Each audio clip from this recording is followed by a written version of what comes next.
Hello dear students, in this video we will understand the concept of money supply or supply of money and measures of money supply. So as we all know that money supply plays a crucial role in the determination of price level and interest rate. It is an important factor for acceleration of the process of economic growth and development, and it is important for the achievement of price stability in the economy. As we all know that a healthy growth of an economy requires that there should neither be inflation nor deflation. Inflation आप लोग पढ़ चुके हैं और आपको पता है कि जो इन्फ्लेशन है that is a major problem for every economy. If inflation is mild inflation, then it promotes economic growth and development, but a runaway inflation is highly detrimental to the economic growth. So increase in money supply affects vitally the rate of economic growth, and because of that it is regarded as legitimate instrument of economic growth. So first we will understand the concept of money supply, or what is money supply. Money supply can be defined as total stock of money in circulation which is held by the public at any particular point of time. एक particular point of time पे जितना भी stock of money circulation में है और लोगों के public के द्वारा जिसको हेल्ड किया गया है, होल्ड किया गया है, उसको हम कहते हैं मनी सप्लाई. और money supply can also be defined as total value of money available in an economy at a point of time. At a particular point of time जो total value of money economy में available है उसको हम money supply कहते हैं, या फिर total stock of monetary medium of exchange available to a society for use in connection with the economic activity of the country. Money supply को हम ऐसे भी डिफाइन कर सकते हैं, monetary medium of exchange means money. तो जो total stock of money है that is available to a society, ताकि जो इकोनॉमिक एक्टिविटीज हैं उनके लिए उसको यूज किया जा सके. तो ये कुछ डेफिनेशन है मनी सप्लाई की. इन दोनों डेफिनेशन से हम ये कह सकते हैं कि जो मनी सप्लाई है that is a stock concept, क्योंकि जब हम मनी सप्लाई की बात करते हैं तो एक पर्टिकुलर पॉइंट ऑफ टाइम पे जो वैल्यू ऑफ मनी इकोनॉमी में अवेलेबल है, जो total sum of money economy में अवेलेबल है, उसको हम मनी सप्लाई कहते हैं. इसलिए मनी सप्लाई एक स्टॉक कंसेप्ट है, ये एक फ्लो कंसेप्ट नहीं है. सेकेंड जो इम्पोर्टेंट बात है मनी सप्लाई के रिगार्डिंग वो है कि it refers to the amount of money held by the public. जो मनी सप्लाई है, जब हम मनी सप्लाई की बात करते हैं तो it is the amount of money which is held by the public. और जब पब्लिक की हम बात करते हैं it includes house holds, firms and institutions other than bank and government. Bank और गवर्नमेंट के अलावा house hold, firms and institutions के बाद जो total sum of money available है उसे हम मनी सप्लाई कहते हैं. क्यों? क्योंकि जो बैंक्स एंड द गवर्नमेंट हैं दे आर प्रोड्यूसर्स और सप्लायर्स ऑफ मनी सप्लाई. आपको पता है कि जो मनी सप्लाई है वो इकोनॉमी में रिजर्व बैंक, अगर हम इंडियन इकोनॉमी की बात करें तो रिजर्व बैंक ऑफ इंडिया और जो हमारी गवर्नमेंट है वो कंट्रोल करती है. तो जो बैंक और गवर्नमेंट हैं, चाहे वो कमर्शियल बैंक्स हों या रिजर्व बैंक ऑफ इंडिया हो, दे आर प्रोड्यूसर्स और सप्लायर्स ऑफ मनी सप्लाई. और जो हाउस होल्ड एंड फर्म्स हैं they are users of the money supply.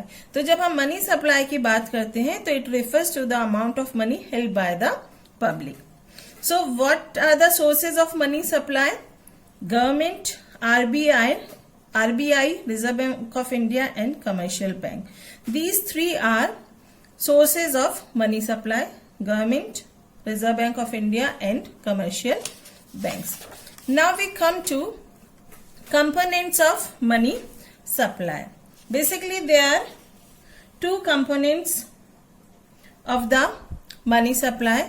First is currency with the public and second is demand deposits with the public. When we talk about total currency with the public, it includes currency notes in circulation issued by the Reserve Bank of India, the number of rupee notes and coins in the circulation and small coins in circulation. जितने भी notes coins जो public के पास हैं, जिन्हें government of India या reserve bank of India ने issue किया है, वो होता है करेंसी विद द पब्लिक, जो एक इम्पॉर्टेंट कंपोनेंट है मनी सप्लाई का. सेकंड जो कंपोनेंट है मनी सप्लाई का, that is demand deposits with the public. जो demand deposits are also called bank money और deposit money. These deposits are divided into two categories, demand deposits and time deposits. जो demand deposits हैं, these are those deposits which can be withdrawn by drawing checks on them. ये जो demand deposits हैं, अगर हम bank में हमारा जो पैसा है इनको हम विड्रॉ कर सकते हैं बैंक के पास एक चेक को इशू करके. और टाइम डिपॉजिट्स जो होते हैं वो आप एक पर्टिकुलर पीरियड ऑफ टाइम के बाद ही इन्हें बैंक से वापस उस डिपॉजिट को या उस अमाउंट ऑफ मनी को आप ले सकते हैं.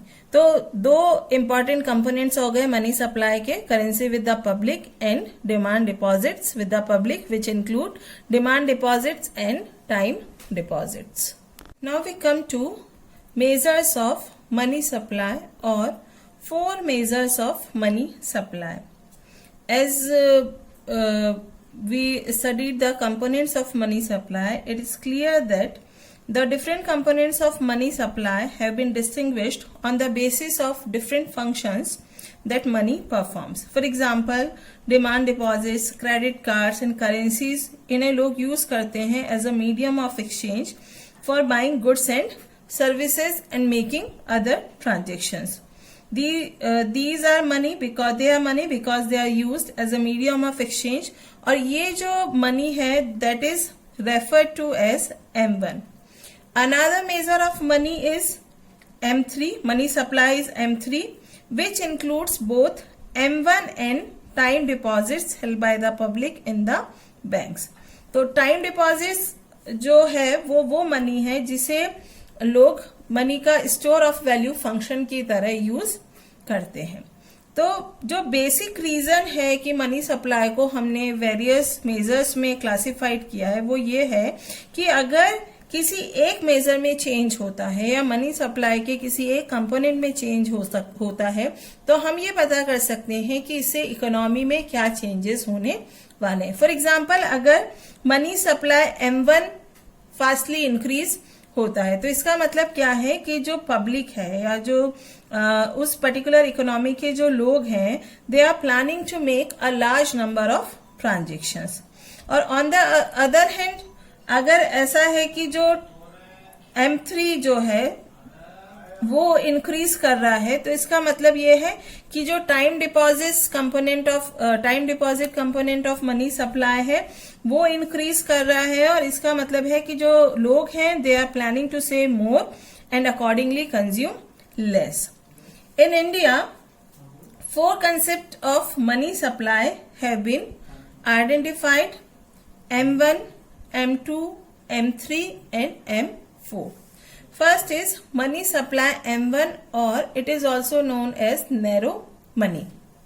Money supply M1 includes C plus DD plus OD, where C is currency with the public, DD is demand deposits with the public in commercial banks and cooperative banks, and OD is other deposits held by the public with RBI.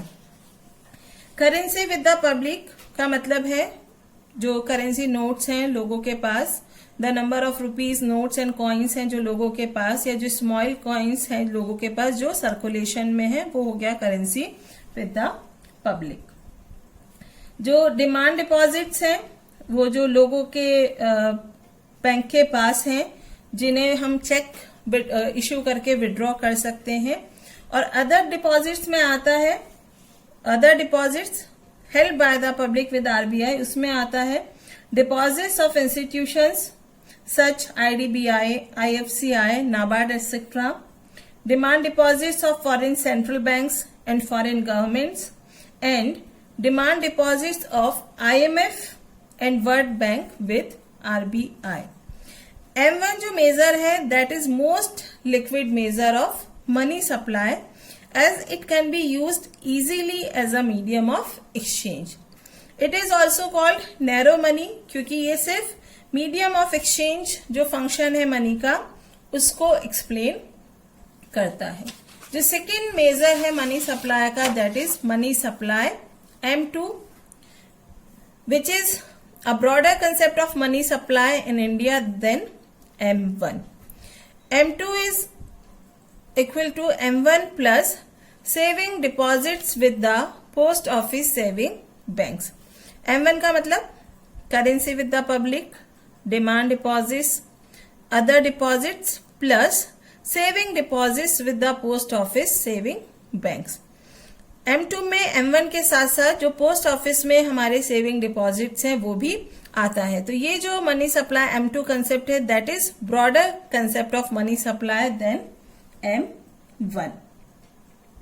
जो post office saving banks में हमारे saving deposits हैं वो इतने liquid नहीं होते जितने demand deposits होते हैं कमर्शियल बैंक्स में. देन जो थर्ड मेजर है मनी सप्लाई का that is money supply M3 और it is also called broad money. M3 का फॉर्मूला है M1 plus time deposits with the banks. M1 होता है C plus DD plus OD plus time deposits with the banks. तो ये हो जाता है हमारा मनी सप्लाई M3.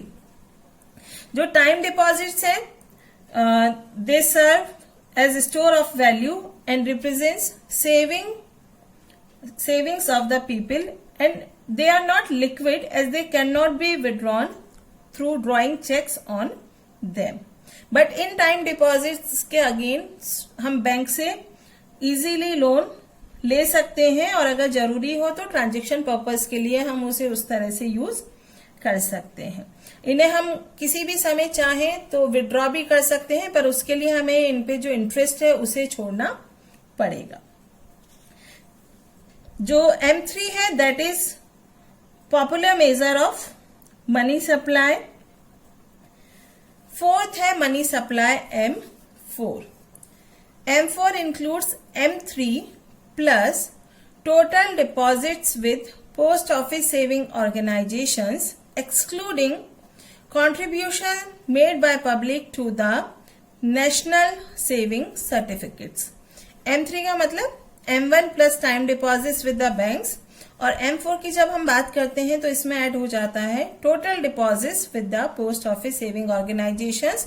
पर इसमें हमारा जो NSCs में कंट्रीब्यूशन होता है पब्लिक का वो इंक्लूड नहीं होता है. ये हो जाता है हमारा M4. मोस्ट पॉपुलर जो मेजर है मनी सप्लाई का दैट इज M3 और जो कॉमनली यूज कंसेप्ट है that is M1. So this is all about the concept of money supply and measures of money supply. Thank you.